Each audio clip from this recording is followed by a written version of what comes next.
नमस्कार दोस्तों। आज 6 अक्टूबर है और आज का द हिंदू लेके हम फिर से हाजिर हैं।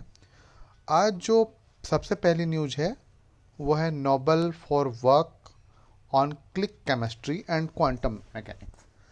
ये आ, इस पर विनीत सर का एक विशेष वीडियो आने वाला है, तो आप उससे समझ लेंगे।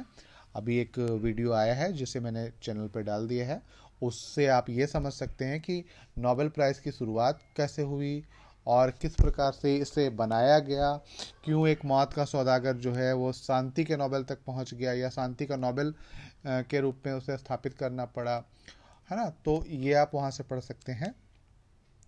उसके बाद है वुमेन्स चॉइस, ये थ्रेट टू ईरानियन स्टेट। यहाँ पे एक सवाल है कि चॉइस, है ना, वुमेन चॉइस क्या होता है।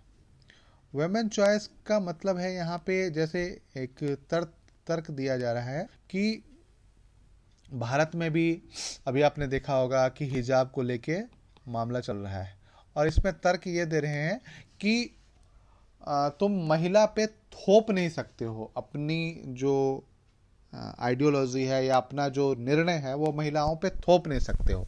अब यहाँ पे आपको ये समझना है कि ईरान में हम क्या कर रहे हैं, हिजाब जला रहे हैं, है ना। क्यों जला रहे हैं? क्योंकि हमें आज़ादी चाहिए। और भारत में क्या कर रहे हैं, हिजाब पहनने का हक मांग रहे हैं, है ना। हक चाहिए कि हमें हिजाब पहनना है। अब दोनों में यहाँ पे हम जला रहे हैं और यहाँ पे हक मांग रहे हैं। यहाँ पे भी कह रहे हैं कि आप यह थोप नहीं सकते कि आप ना पहनो, और यहाँ पे भी आप ये नहीं कह सकते कि आप जबरदस्ती पहनो। तो दोनों चीजों में हक की बात हो रही है वुमेन्स की। पर यहाँ पे एक मूल अंतर है। यहाँ पे पेट्रियार्की ने यह साबित कर दिया है या यह सिखा दिया है कि आपको हिजाब पहनना चाहिए। यहाँ पे कोई जबरदस्ती नहीं है, पर एक पुश अप है। पुश इस तरीके का है कि यहाँ की लड़कियों को या यहाँ की महिलाओं को पेट्रियार्की द्वारा यह बताया गया कि हिजाब आपको पहनना चाहिए। कोई भी असहमत नहीं होगा। यदि कोई स्कॉलर है तो ये आप देख सकते हो कि इसके लिए किसको दोषी ठहराया जा सकता है या किसको जिम्मेदार ठहराया जा सकता। तो सीधी सीधी बात है, पितृसत्तात्मकता को। हिजाब किससे? यहां पे सिर्फ कपड़े की मतलब कुछ लोग इसे नग्नता तक ले जाते हैं, नग्नता की बात नहीं है ना। यहां पे यदि चॉइस की बात आती है तो चॉइस में नग्नता की बात नहीं होती, कपड़े पहनने की बात आती है। तो ये यहां पे तो इसे भी समझना होगा और इसे भी समझना होगा, तब यहां पे बात कर सकते हैं। इसे पढ़िए, है ना, आपको बहुत अच्छे से समझ में आएगा। इसके बाद है क्राइटेरिया फॉर एससी स्टेटस। ये बहुत महत्वपूर्ण एक चीज है। जैसे why are Dalit Christian and Dalit Muslim excluded from the constitution scheduled caste order 1950। अब यहां पे ये समझिए कि आज जो दलित हिंदू दलित हैं वो किस में क्रिश्चियन बन रहे हैं या मुस्लिम बन रहे हैं। तो क्यों बन रहे हैं? क्योंकि हमारे समाज में यह कहा जाता है कि क्रिश्चियन और मुसलमान सभी समाज एक हैं, बराबर हैं, उनमें कोई भेदभाव नहीं है।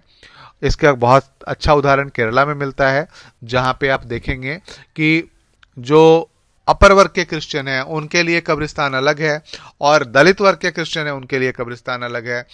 साथ ही साथ ये भी देखेंगे कि जो दलित वर्ग से क्रिश्चियन बना है वो दलित क्रिश्चियन ही है ना। इसी पे बहस छिड़ी है और ये मुख्य परीक्षा के दृष्टिकोण से बहुत महत्वपूर्ण है। आप इसे पढ़ें। What is the insolvency and bankruptcy code, है ना। दिवालिया अधिनियम का जो वो है वो क्या है, इसके बारे में बात की गई है ना। इसे आप पढ़िए। दिवालिया क्या होता है इसे समझिए, है ना, और बैंकरप्ट क्या होता है इसे समझिए, और क्या कोड है, इसमें क्या चीज़ें की गई हैं, किस तरीके से इसमें क्या बोलते हैं लिक्विडेटर को रखा जाता है या एक ट्रिब्यूनल बनाया जाता है, और किस तरीके से बहुत सारे ऑडिटर हैं, है ना। तो इस किस तरीके से संपत्तियों को बेचा जाता है, किस तरीके से हम किसी को दिवालिया घोषित कर देते हैं, है ना, बैंकरप्ट घोषित कर देते हैं। तो इसी के बारे में पूरी बात की गई है, यह लगातार चर्चा में बना हुआ है, तो इसे आप पढ़ सकते हैं यहाँ से। इसके बाद जो है rising rubber imports hitting prices से प्लांटर, है ना। तो ये छोटी सी न्यूज है पेज नंबर 18 पे। जो हमारा रबर इंपोर्ट्स है वो बढ़ गया है ना, रबर इंपोर्ट बढ़ गया है, तो इससे क्या होता है कि प्राइस जो है वो कम हो जाता है धीरे धीरे, है ना।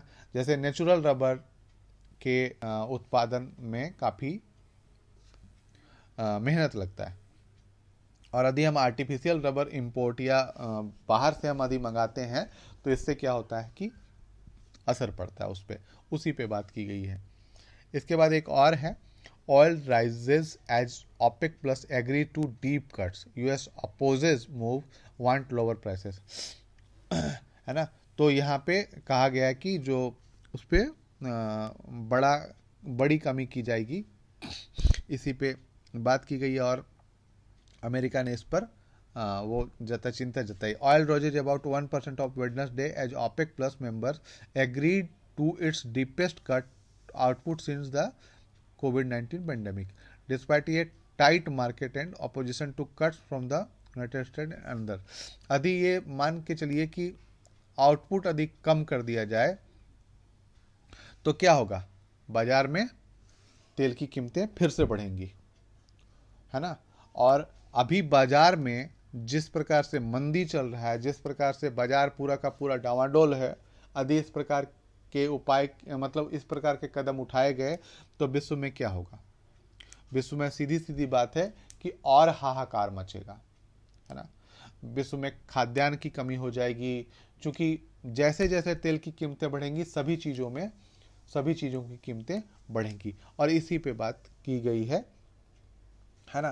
तो आपको क्या लगता है कि क्या जो क्रूड ऑयल का आउटपुट है उसे कम करना चाहिए या नहीं करना चाहिए? यदि कम करते हैं तो किस प्रकार से असर पड़ेगा, और वैश्विक जिस मंदी की आशंका हम जता रहे हैं उस पर क्या प्रभाव पड़ेगा, इसके बारे में थोड़ा सा आपको समझना है और लिखना है, ठीक है। आज के लिए इतना ही है, आज मेरी तबीयत थोड़ी ख़राब है, तो आज के लिए इतना ही है। कंटिन्यू बने रहेंगे आपके साथ, लगातार पढ़िए, छोटी छोटी न्यूज़ है लेकिन पढ़ें ज़रूर, है ना। धन्यवाद।